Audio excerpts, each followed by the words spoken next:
to thank Jill Doherty for joining us. She has a family wedding to go to, and she was able to scrape together a little bit of time so she could talk about the rental code, which is our first topic.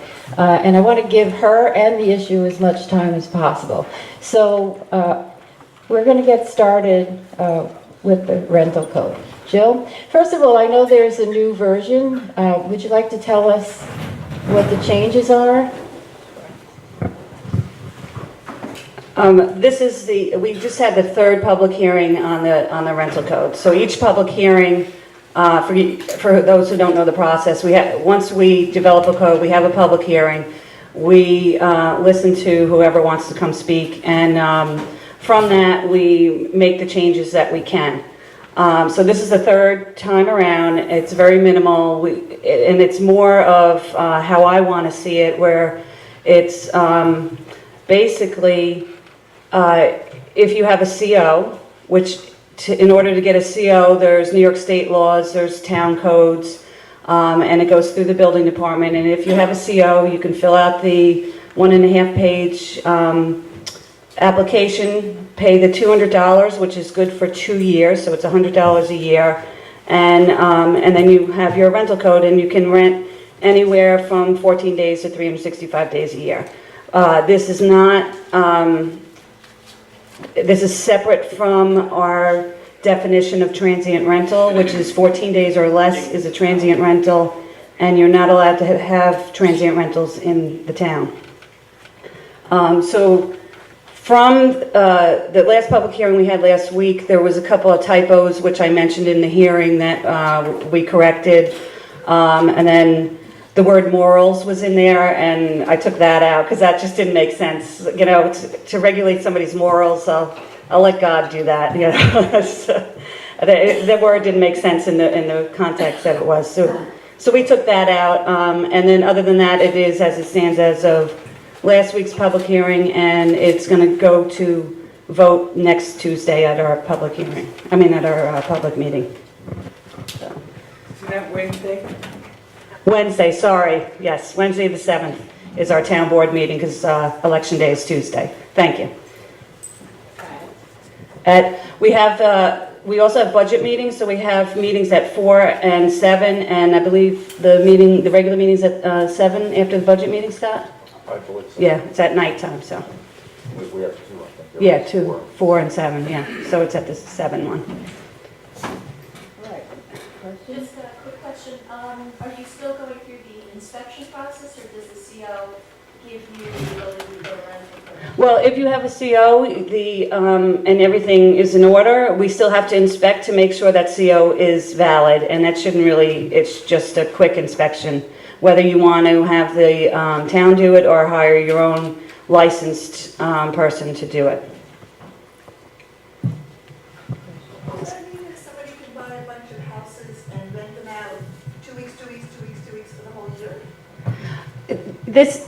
If they, yeah, as long as they do it over 14 days, they can.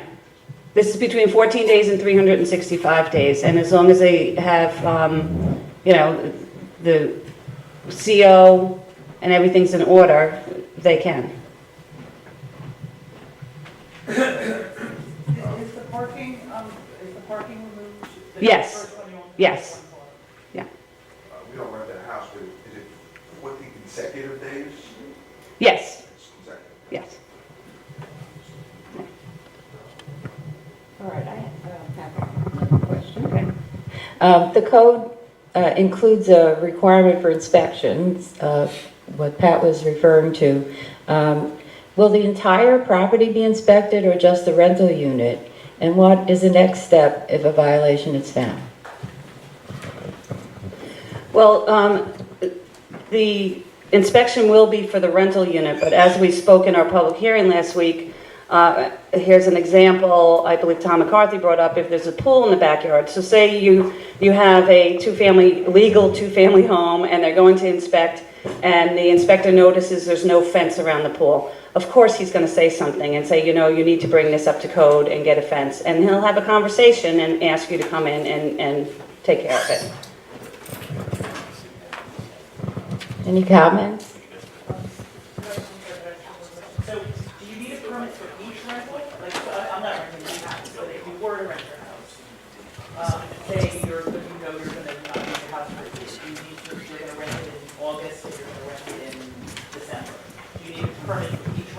No, the permit is for the unit, and it's for the year. We don't care, we don't need a name of who you're renting it to. We just want to know the owner's name, or the manager, if they have a manager, somebody to contact if there's an issue that we can get in contact with right away.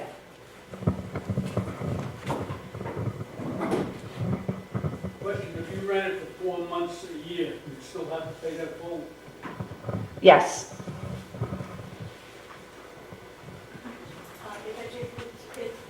If you have tenants come in like every couple of months, you need a permit for each tenant. No, that's what I believe she was just asking. No, you don't. So the permit is for the structure itself, and it's for the whole year, regardless of how, we're not going to tell you how you run if you want to rent it for a whole year, which we hope because we need yearly housing, or if they rent it, say, in the summer months or something like that. But then you have to renew it each year.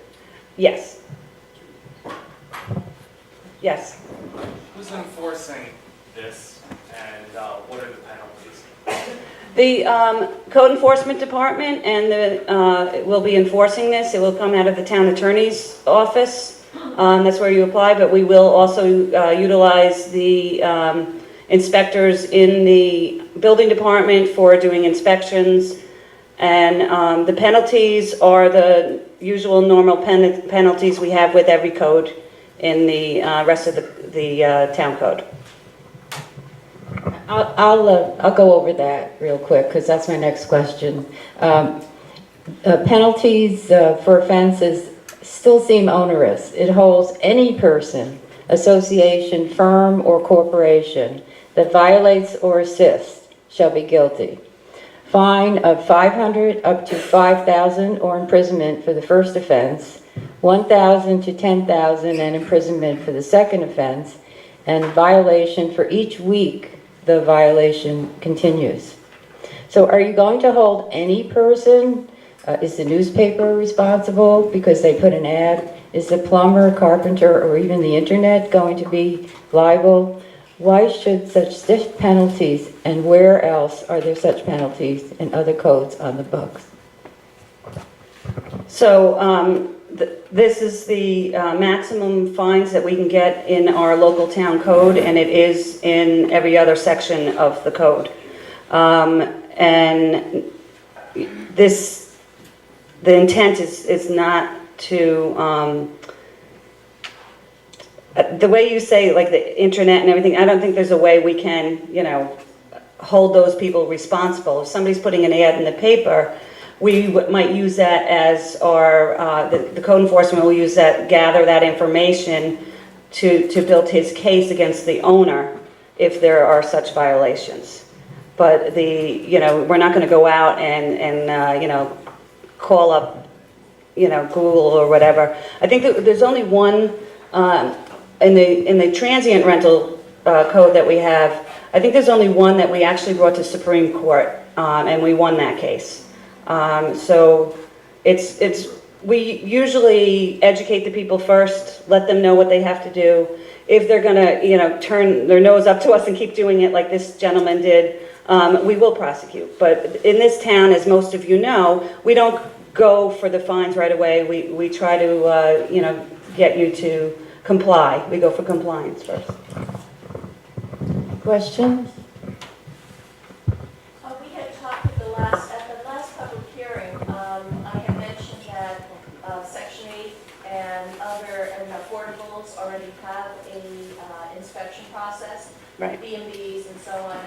Are you allowing, or are you requiring the owner to go through a second inspection process through the town where it's already been inspected by another entity? Section 8 is monitoring the HUD programs. Those places are not required to get a rental code because they have their own approval process. So this is for residential units. Like the commercial units and things like that already have their approvals. No, so if you have a rental unit and somebody who qualifies for Section 8 Right. subsidies, Yeah. will go to Section 8 and present, this is where I want to live. Oh, okay, yeah. The individual, yeah. No, You know, that's something that I think that we can leave up to the code enforcement officer as far as if he, that, to me, that would qualify as your person, because so you can get the town to inspect, or you can get a professional licensed person to inspect. And if a professional licensed person inspected that and they have that report, they can hand that into the town and use that. So then the code enforcement would take that as an inspection. I'll look at the language and see. Yeah, that's why I was stuttering, because I was trying to think of exactly how the wording was. Right, thank you. So, I just want to go back to that section that says any person, because as a realtor, I received something from the multiple listing service that warned us that we should call the town of Manor Haven because they are aggressively issuing summonses, and because they are downloaded onto our site, we don't do any business in Manor Haven, we would be liable. So I would ask you to consider somehow addressing that so that doesn't happen in Southold. sure, I think maybe we can, you know, clarify that and maybe add something, any person that is, you know, we would have to talk to the town attorney and find out a better wording, but any person that is involved in, you know, that we can prove that's involved in, you know, then that's what that means. It doesn't mean any person, like, you know, like you have it advertised, so now you're in violation when you had no idea. You're just advertising for somebody. That's not the way this is going to work. That's not the intent. But we can clarify that more. Yes. Why are the fines so expensive? The fines are that way for everyone in the code. That I didn't even discuss the fines with the town attorney. That's just the fines the way they are with all our codes, with the trustee codes, with, you know, that's the way we have them in our codes. Yes. So my question is this, you're saying your house has to be inspected even if you have a CO. Do you have to pay for that inspection and pay for the $200 a year? So you can have the town do that inspection, and that's free. Some people would rather have their own engineer, architect, or licensed fire inspector do it, and that's up to you.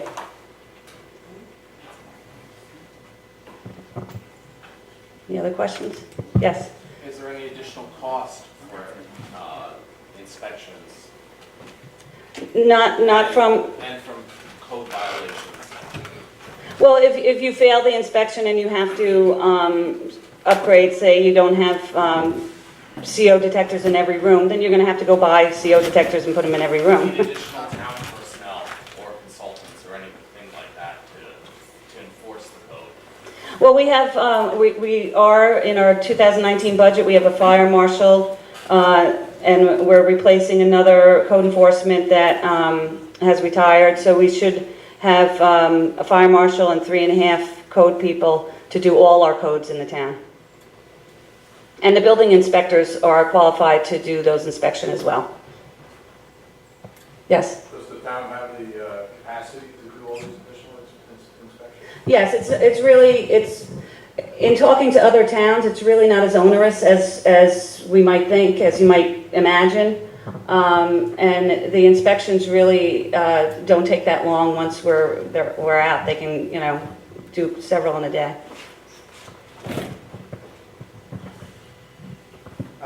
First, thank you for listening to us and doing the changes that you have done so far. My concern is the presumption of rent. I travel for work. If I rent the house for a month, come back, and then I'm going out on business and friends want to stay at the house, I'm not charging rent. But then I have to prove that they're not being charged rent?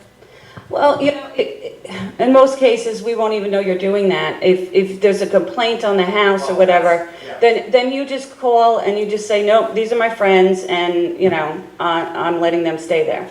And you just say what you just said. Yeah, yeah.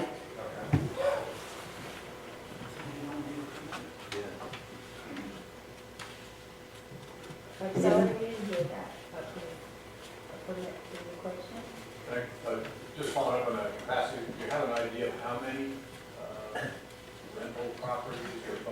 How many inspections does it need?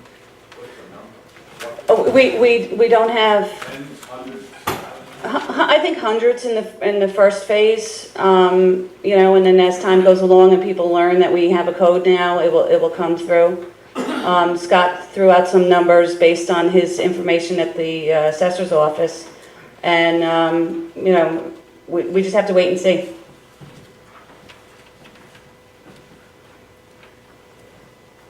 Yes? How many complaints have you had in a year's time that is forcing you to put this in?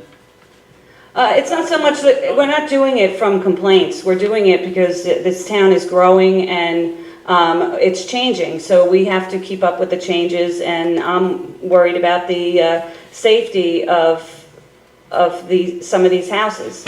And this will give us a handle on what's out there. Actually, to that question, so my office gets a lot of calls and emails concerned about this issue, and I'm glad that the town's addressing it and being responsive to all the comments. Thank you. Hugh, did you have a question? Can I ask you, Alan, the comments are for, against, what kind of comments? That something should be done. That's the comments that I'm getting through my office, and I explained that it is the town's responsibility, you know, to do this, so that and that the town is in fact working on it. Yes. Yeah, as a perspective of a landlord and not out here somewhere else, and usually a lease that I would make with a tenant, which is a year-long tenant, lists the residents in the apartment, who's going to be living there, and usually it says if somebody's going to be staying there more than 5 days, please tell the landlord the name and phone number of that person, so that if I see a stranger walking into an apartment, I know the name and phone number of that person. So if you're going to be renting a place for a month and somebody, 5 friends are using it for a while, you're going to need to tell the owner so that they understand who are these people coming in and out. You know, that's kind of the way it's usually done with leases. Thank you. Any other questions? Yes. If I have a unit and it's only for my son, I don't intend to rent it, I never intend to rent it, would I be subject to the rent law? No. No at all? That's a No. definite no. That's a no.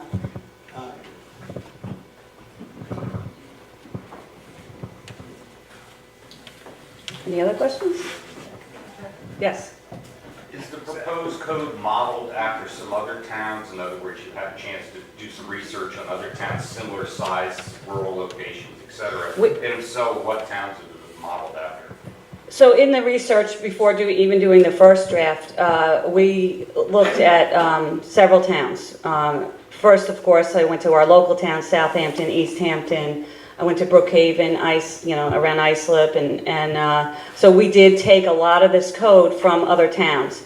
And the first draft I was not happy with myself, because a lot of the codes did come from other towns. You know, working with the town attorney, the lawyers say, well, you need this if this, and so when he explains it, it makes sense. But then you think about it and you listen to people, and it doesn't make sense in our town. So we took a lot of those things out.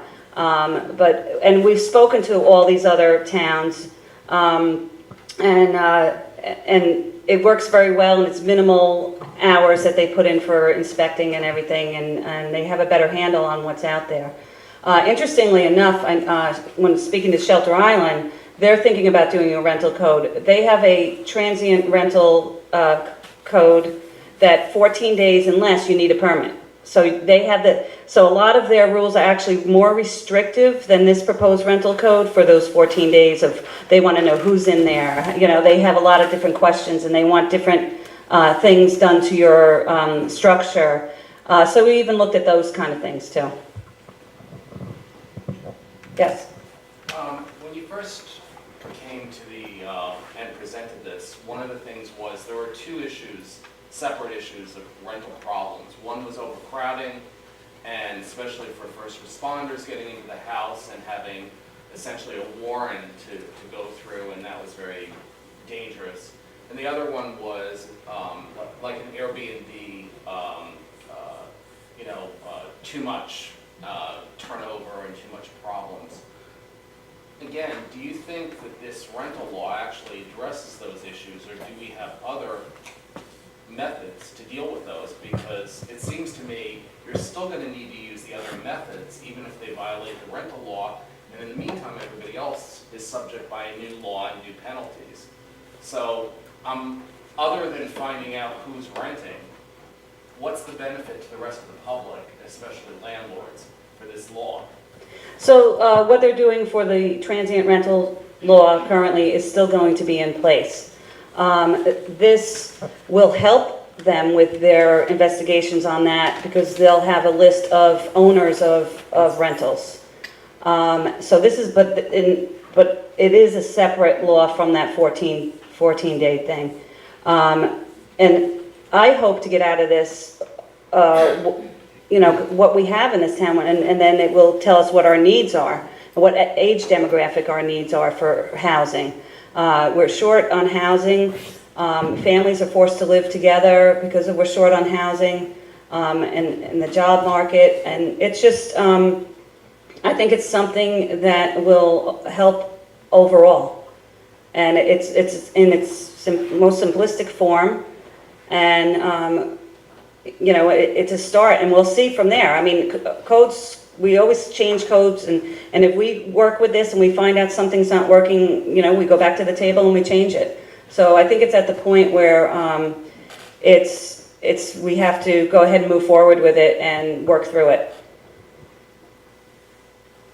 Scott,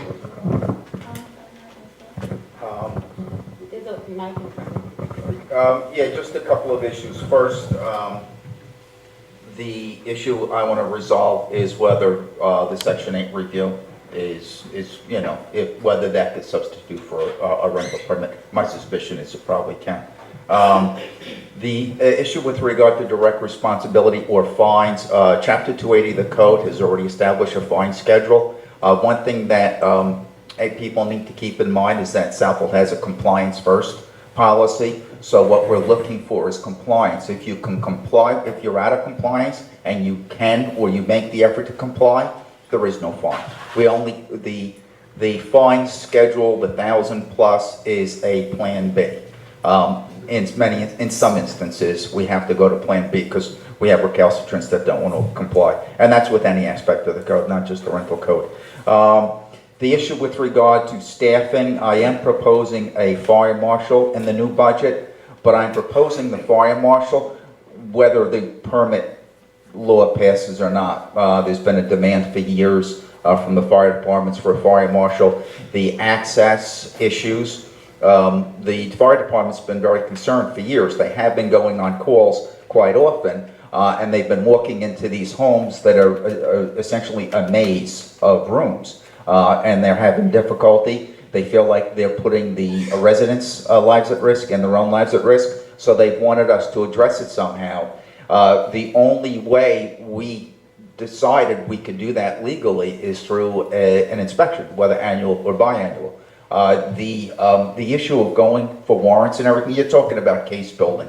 You're talking about a substantial amount of work that might take months or longer at considerable expense. If you think this process is going to add to the labor pool needed, you have no idea how much more staff we're going to need to do the case building. The fire marshal is going to work directly under the chief building inspector because that's where the authority in New York State law lies, although the fire department, the building department and code enforcement do work hand in hand. I'm going to be honest, and I talked about this in the past. I have some reservations, there's no doubt. I've made that clear at the public hearings. The problem is I'm in this position where I have some of these reservations, but if I don't support it and something happens, that's on my hands. That's on my hands emotionally, and that's on my hands legally. I would feel very bad that if I ignored this issue or voted against this issue, and then I would be partially responsible for something happening if life or limb is threatened.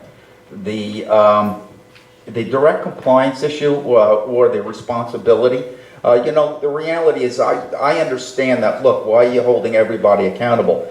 But we're talking about direct responsibility. If you're going to be renting the apartment, we're looking for the compliance from the owner, and we're looking for the person who is, initiating that initial contact. That's no difference in the current wetlands code. The current wetlands code doesn't just hold the owner accountable, it holds the contractor accountable. So it's completely consistent with that. Quite honestly, brokers can't sell houses without COs. So the idea of getting a CO for the accessory apartment doesn't seem like it's too inconsistent with what they're doing every day anyway. One of the struggles I have is the issue of compliance. If someone won't comply or they can't comply because the apartment can't meet New York State Building Code, it's going to be very difficult. I think those are the issues we need to work out as this goes. What are we going to do about the residents? That's a big concern to me. And I have to tell you, as someone looking for an apartment, if you're not looking to charge rent, I want to start calling you Dad because I need an apartment. Those are some of the issues that, again, we're going to have to address. They can't be ignored. Also, the current code, and I'm going to pitch this for the first time, and it's probably not going to go over well, particularly out of the sense of fairness, but under the current code, if you've done work, and I suspect some of the concern is that work might have been done without building permit or without CO, I do think Southold Town, in order to comply with this code, again, because the compelling public interest, should consider an amnesty period that would set aside the penalties and the fines that would subject you to the same building permit fees that you would have, or the same ZBA fees that you would have had you followed the rules the first time. I think that's a necessity. Some people are going to, criticize over the unfairness. I get that because they went through the process and they paid the fees, so how come this person has to only pay the same fees I do? Well, again, the overriding public compelling interest here is about safety, and sometimes there has to be a give and take in the process. So. Oh, I'm sorry. You don't want to comment on this. Glenn says he wants to dodge this bullet. I don't blame him. Yeah, just one quick, and I think you're going to find this as you're administering this code, presumably that's adopted. Let's say that you have a house that has a rental and the person's already in there. They're going through the rental code. They may have to correct some things because, quite frankly, if an individual's already renting there, and I'm talking about somebody who's possibly got a lease or a long-term occupancy, month-to-month, but it's a long-term occupancy, the choice the landlord's going to have is, geez, am I going to be given a violation, or do I have to evict this person? And the person who's ultimately going to suffer is the person who is thrown out because they can't get this rental permit due to whatever circumstance might be brought up. So that's going to be an issue that you guys should really talk about with your code enforcement administration on how to deal with it. I'm not talking about an owner who is, in the process of correcting something. Let's say you reach a point where, geez, this wall was put up years ago by prior owners. We don't know who did it, but now it wouldn't meet code under today's regulations. Well, I've had that situation in Greenport, and ultimately, the individual was thrown out. I mean, the landlord said, hey, I can't correct it, what do you want from me? And sorry, I've got to evict you. So somebody who actually was on subsidized housing, it was a beautiful apartment, something just couldn't be resolved, and the person was out on the street. So I see this, and I join with the other individual, that you're punishing the whole for the purposes of correcting a few. We'll see what happens with that, but I think ultimately it's not just going to affect the owners. I think it's going to affect those that actually have rentals who have been able to find rental. I'm not talking about a boarding house, I'm talking about a legitimate tenant. So that's going to be a concern in the back of my mind when I have somebody coming to me and saying, hey, I don't know how to fix this. and I go get an architect, because to get it legalized, I need an architect to draw it, gotta get whatever regulatory permits I need, and we reach a point where there's just no way of correcting it under current code. And maybe the only solution is to go to the state board of review and prove, it's a very complicated process. And ultimately, my client is going to be held legally liable, while a tenant is, the choice that they're gonna have is throw them out. So, There's an issue, and that is probably the biggest cause of my concern, is what next. But I will say, with regard to compliance, if that person was selling the house, they find a way to comply. It's not uncommon to have to make some changes because some of the work that was done was out of compliance with the code. And ultimately, if they, I find it difficult. I can't remember the last house in Southold Town that couldn't sell because they couldn't make the changes they needed to get a CO or a pre-CO. If the work was done years ago. I mean, there is several different ways to comply, but yes, I understand your concerns about what next for the tenant, certainly. So let me just step back on the amnesty issue. I'm just talking about building permit fees. I don't want to say I support it yet, but it's a discussion we have to have. But with regard to taxes, they can't be amnestized. You have to pay the taxes. And I think for some people that's a concern. That look, I've done this work and it's going to lead to a huge increase in my tax bill. I think for a lot of instances, that's a myth. I think people don't understand the tax policy or the taxing process, and it's understandable that they don't because it's somewhat arcane. But for many people, the taxes really aren't going to be a big increase, particularly if you compare them or you ratio those to the overall income that can be earned annually. So.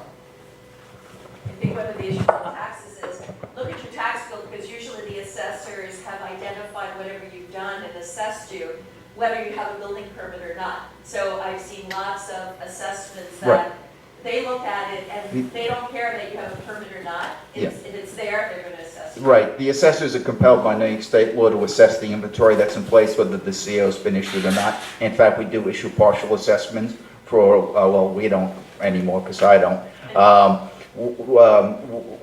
For work that's underway. Well, so let me just give you one quick example, and I'm sorry because I know we have other issues, but suppose you have an 1,800 square foot ranch, for instance. It was assessed in the 1970s, 1980s, and you took part of that ranch, part of the living space, and the assessment's all in place, the inventory's correct, the assessment's correct, and you took some of that ranch and you turn that into an accessory apartment, the chances are you're not going to see any increase in taxes because you don't get taxed based on the number of units, you get taxed based on the gross square footage of the building, whether it's a house, single family dwelling, or whether it's a single family dwelling with an accessory apartment. I would strongly recommend you discussing the issue, having an informal discussion with the assessors, they're very approachable, and get an understanding of what would be involved with regard to the tax policy.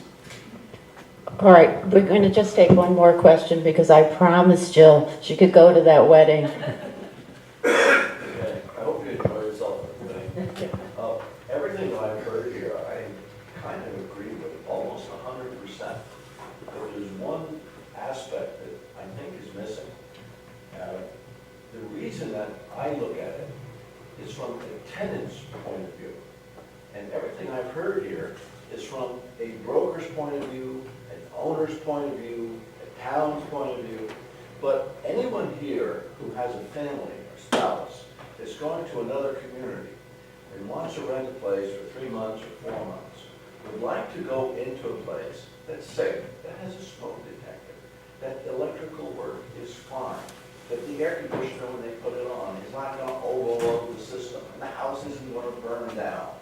So one of the things that we have here is to have the safety of future tenants coming into our community. So the C of O should more or less be something that we're very positive, and that the brokers say that we've got a C of O. Our town really ensures that the safety of you is taken into consideration.